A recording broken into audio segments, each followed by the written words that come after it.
Welcome back to our brief fashion and style. So in today's DIY class, we're going to be learning how to make this beading on this beautiful blouse from start to finish. So we're going to be putting us through the type of dress we can use and the type of beads that we can use for this project as well. It's a very simple tutorial and it's beginner friendly. If this is something you like to learn, kindly stay tuned to the end of this tutorial. Thank you.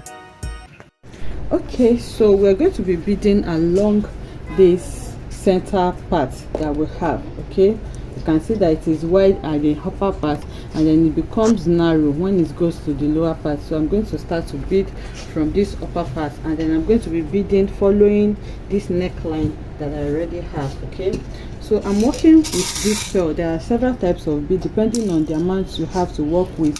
For this particular tutorial, you can also use crystal beads, which are very beautiful and glittering, but they are more expensive. These are sold 100 naira per pack like this, so these are more affordable. So you just look out for the ones that are also really beautiful and a bit shiny. Okay, you can see mine now that it is, but it's just plastic beads. So depending on the amount of you are planning to work with, you just choose the bead that you want. So now for the thread, I like to work with fishing line. Okay, so the fishing line you're going to work with depends on the size of your beads. There are several types of fishing line.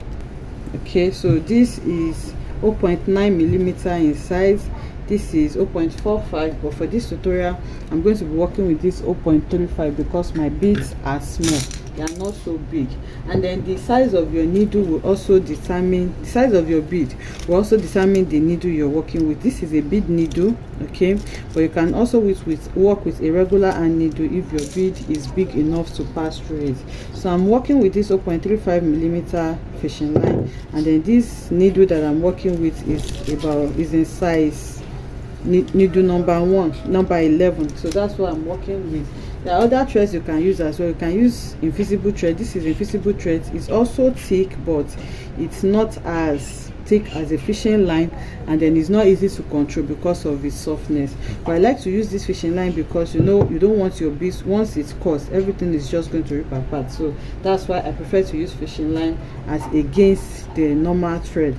But if you want to use the normal thread as well, you can just double it, but it's easier to work with this fishing line, especially because it does not take the color of your bead. It has a clear color, so you just work with any color of bead that you want to work with. So now to start, what I'm going to do is to remove this pin, this needle, and then I'm going to pass my fishing line through it.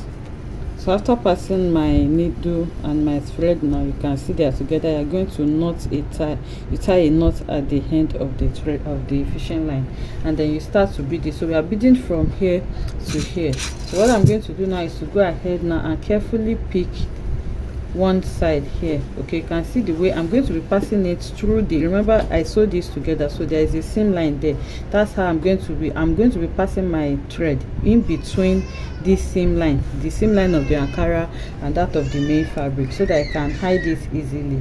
So now I'm passing the first one like this, and then I'm going to tie a knot there. You can see that you can barely see my fishing line there, so I'll pass it like twice and then tie to secure it over there before I start to pick my bead. So once you're okay with it and you know that it is secured, the next thing for you is to start picking your bead. So now with my needle and thread again, I'm going to start picking the bead, and as you're picking it, you can check with the neckline to see that you have enough of the bead you need. Okay, I hope you can see it. So I'm just passing the beads through the needle, and then I'll pass as much as I need for my neckline.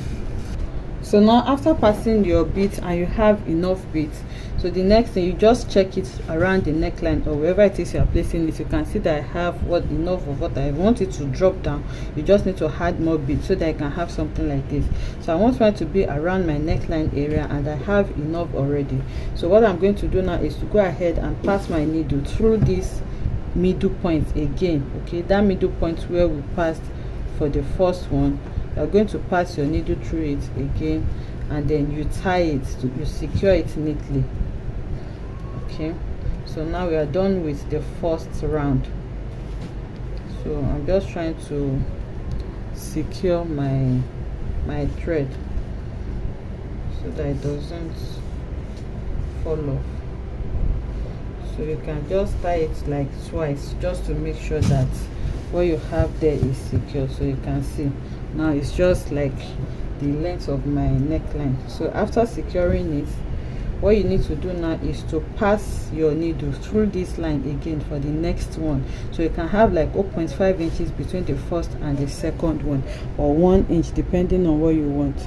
So I'll just lift it a little bit, and then from that center line, you don't want your thread to be flying around, so I'm just going to hide it inwards. I'm passing the needle inwards like this, and once I have the 0.5 inches that I want, I'll just bring my needle out at that point. So you can see I'm bringing the needle out here at that point, and then I'm going to drag the thread as well.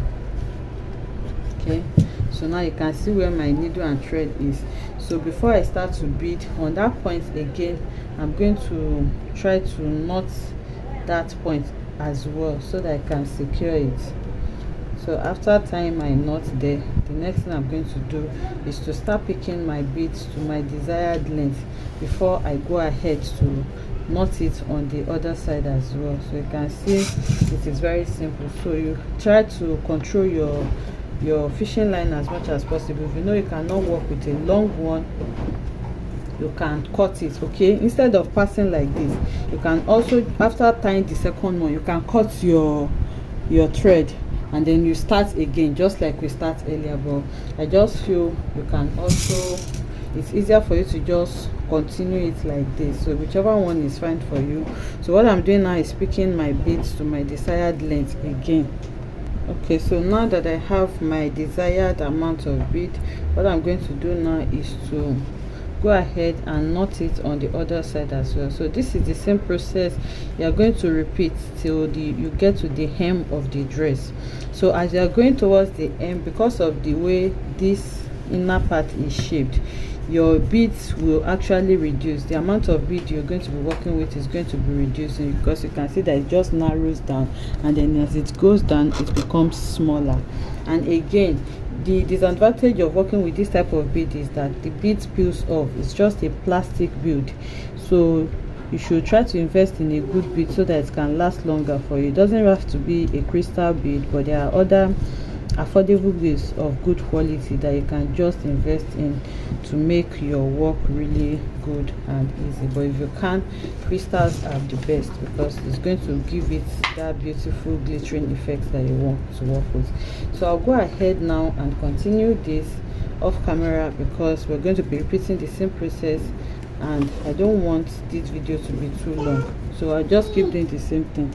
So for the third one, I'm passing through this place again, and then I'm going to knot my tie. So I'll go and do this now, and then I'm going to bring it back to show us what it looks like by the time I'm done beading this.